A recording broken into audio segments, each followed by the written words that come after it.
So today let's talk about Scorpion, aka teleports for days, aka chains hang low, aka beginner's best friend. He goes by many names, but most players call him...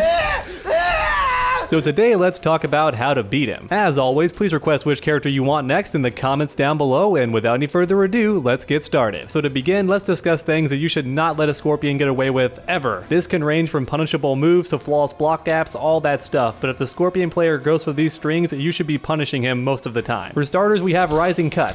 I see Scorpion players do this move all the time, and I think it's because it has good range, but here's the thing, this move is just death on block. Like, it is just death, -10 and no pushback on this thing, so literally every character in the game can punish this thing, even Shao Kahn with his slow jab. And next up we have Haunted. I don't know why, but to this day, there are still Scorpion players who go for this, and I guess it's because the final hit is a low, and therefore technically a mix-up, but as you can see in the bottom left, it is -15, so ridiculously punishable. I mean, even Devora can punish this thing for a full combo, so that's how you know it's really unsafe. Now, of course, the Scorpion player does have a safe option if they end with 3 instead of 1, but keep in mind he is still -5, so as long as you go for a fast mid, he has to block. If he mashes down 1 or an uppercut or anything, he's gonna get counter hit, so keep in mind what your fastest mid is after you block that string. And you likely noticed how a lot of Scorpion players will stagger this string, so they'll just do 1 hit, or they'll do 2 hits because they don't want to commit to the whole thing and they don't know how to actually hit confirm, so they're just committing to 1 hit or 2 hits and then calling it a day. And if they just land the first hit and then go for it again, that's pretty much guaranteed as a frame trap on hit. However, if you block that back one, check this out, they're actually fully punishable. So if you just keep an eye on his animation and notice him put the sword back, you can actually punish him. And the same goes for the second hit as well, only it's even weaker on hit, so check this out, it's only +1. So if you want to challenge that with a really fast jab like a down 1 or even a standing 1, you can actually counter hit him there if he goes for anything even slightly slower. And then on block, once again, this thing is just death, so check this out, -17.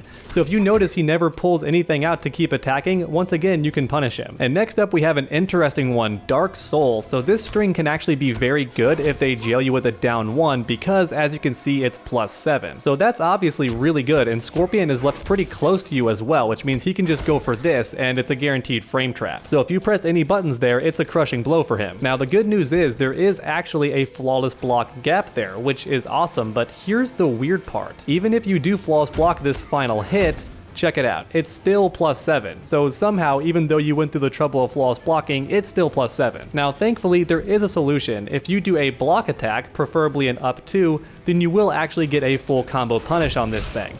Don't ask me how this works because technically he's +7 and that move has 9 frames of startup, but typically if you land a flawless block, you're always guaranteed an up 2. So as long as you don't mind spending a bar of offense and defense for your combo, this can be a great way to avoid his pressure. And next up we have the Falling Ashes. This string is infamous. Pretty good startup and also very good on block. It's safe at -7 with all this pushback, so very low risk and a very high reward. He has a crushing blow that he can get if he counter hits. That's really good, and it also happens as a punish as well. And then perhaps worst of all, he'll do the first hit into a throw because he knows you think the second hit is coming. And I think we all know how frustrating that tactic can be. But fear not, there is a solution. I think many of you already know there is a flawless block gap there. So let's see what that's like actually on block. Alright, it's -7, so unfortunately it looks like once again, unless you do an up 2, you can't actually punish it. So if you don't have the meter, I don't recommend going for the flawless block, or at least that's what I would say if not for this nice little option select that I discovered. So right now I'm playing as Devora, and I'm gonna go ahead and tell Scorpion to do the string that we all know and fear. So honestly, it's not super tough to flawless block that second hit. It's really not, and once again, you're guaranteed an up 2 with most characters to get a combo going. But you already knew that, so here's the cool part. You can flawless block it while crouching. And you might be wondering why that's a big deal. Well, let me tell you. What if he goes for a forward 3 into throw? Will I block? Then release block. Oh, look at that. Because I was expecting the second hit, I actually neutral ducked the throw because I released block. So in theory, this actually avoids both situations. You release block to do a flawless block on the follow-up, and as a result, his throw misses completely. So it actually covers both scenarios. Though unfortunately, there is one thing this doesn't account for, and it's this. If he just keeps doing forward 3 over and over again, this actually won't avoid that. You'll likely just get hit. And on top of that, in one variation, Scorpion actually has access to this very annoying overhead. And if he goes for that, it'll beat this tactic as well. So if he's in that variation, this trick doesn't really work as well. It's no longer an option select. Not to mention that completely throws off your flawless block timing as well, which also sucks. But on the bright side, at least this string is fully punishable. Like even Devora can punish this thing for a full combo. And then we have Soulless, the infamous low overhead mix-up. NetherRealm sure is mean because there is no reason to make that second hit an overhead. But the good news is, once that step kick comes out, you know the overhead is coming, unless he's in variation 3, which pretty much nobody plays. Now I've noticed that some Scorpion players online will just end it with the second hit. Keep in mind, he is actually punishable there at -10. So if you notice a Scorpion player doing that, punish him every time. And even if he does finish the string, he's actually punishable. A lot of people don't know this. He's at -8, which at one point would have been difficult, but thanks to that block buffer, it's actually quite easy now. So put simply, if the Scorpion player commits to this string whatsoever, he's actually guaranteed to get punished. If he stops it early and you notice that, he's punished. And then even if he finishes the string, he still gets punished, so just keep that in mind. This string is actually death on block, and a lot of players still don't know that. And that's about it for his universal string, so next up let's talk about his teleport. So this thing became a high attack, which means if you neutral crouch from far away, he cannot threaten you with his spear, and he also can't threaten you with the teleport. Even if he jumps into it, you can just duck it. Now he could amplify it, but as long as you react accordingly, you can just down jab him right out of that thing. In fact, you can even land an uppercut if your timing's on point. So outside of his reborn variation where he can cancel this thing, it's pretty much guaranteed death whenever he goes for it. Now of course, here's the issue that a lot of players have. They wonder, well, he can sometimes amplify it, so when I punish too soon, he catches me with the amplify. Now here's the secret. The key is to never punish too soon after his teleport, because as long as you wait, you'll have time to see if he amplifies it. So for example, just watch Scorpion's animation. Notice how he puts his hands down back at his side before he can even block? That's a dead giveaway that he's not going to amplify it, because if he does amplify, his hands actually never go back to his side. Instead, he glows and grabs his sword right away. So if you just wait a little bit, you'll cover both situations. And of course, we have to talk about the dreaded jump in teleport. So a lot of Scorpions love to jump in, and then when you anti-air, they just teleport. Now there are two solutions to this. The first one is to just always block and expect either situation, because if he goes for a jumping kick, you know, not too big of a deal. He's actually -1 there if he does it super high.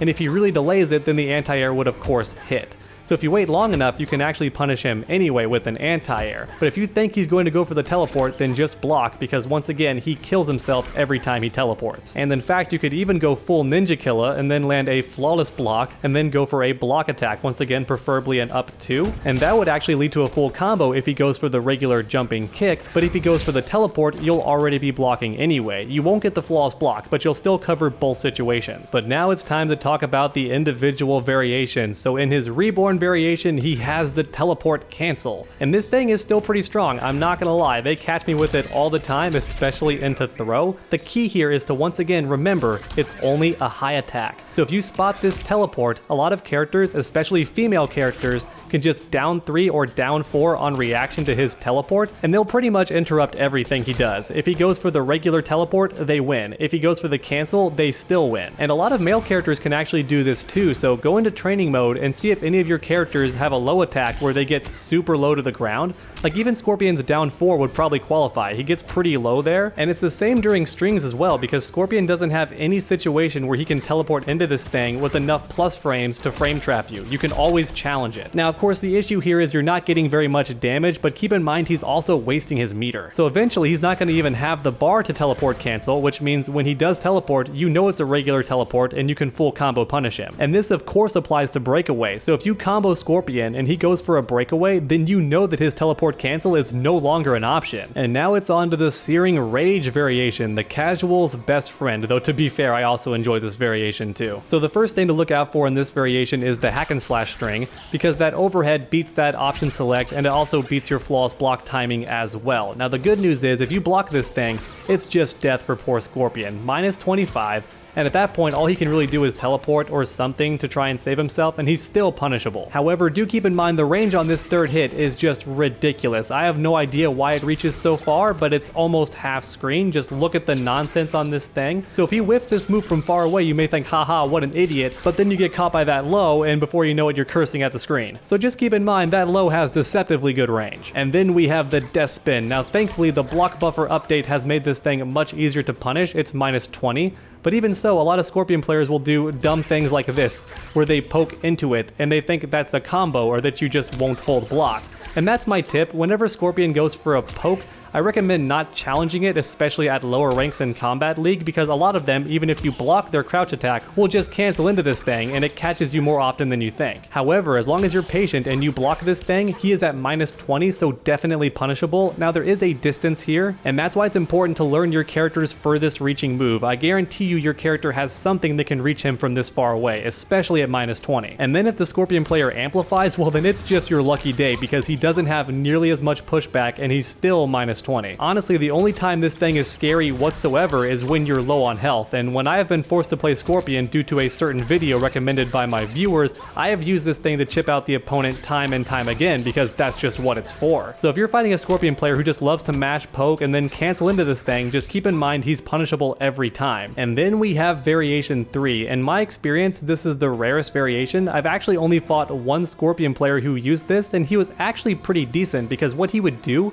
is he would replace the regular mix-up. So normally that's a low overhead, but he would go, oh, well now it's low, low. And then he would take this string, which is normally a mid low, and then he'd go, oh, well now it's a mid overhead. And it was catching me quite a lot. But here's the thing, I realized that he was killing me with 1,000 paper cuts, and all I had to do was block one of these mix-ups, and once I guessed correctly, he was going to eat a full combo punish, because all of these are unsafe on block. The only option he has that's not punishable is this little poke right here, which is very good on hit, but on block, it's nothing special. Check it out. It's actually minus 6, so not that good at all. Once again, go for your fastest mid, and he gives up his turn. So the best tip I have for this variation is to analyze your opponent. Once again, in my experience, I noticed that he was replacing this low with an overhead, and once I knew that, I just started blocking high, and it worked every single time. Because the reality is, most players don't have the skill to change up their tactics on the fly like that. And even if he did land that overhead, he's not getting very much damage, whereas if I blocked it, it was a guaranteed 30% minimum. So the best way to beat this variation is to just adapt to how your opponent plays. How often do they go for that overhead? When and where do they go for the low? Once you've figured that out, you can start punishing them and get the life lead pretty quickly. So hopefully now, after all that, you're a bit more prepared next time you fight Scorpion online. If you enjoyed the video, please leave a like down below and also request which character you want next. And finally, why not keep that combo going by subscribing and ringing that bell? That way you never miss a future video. Make sure to come back next time, and as always, stay underdogs.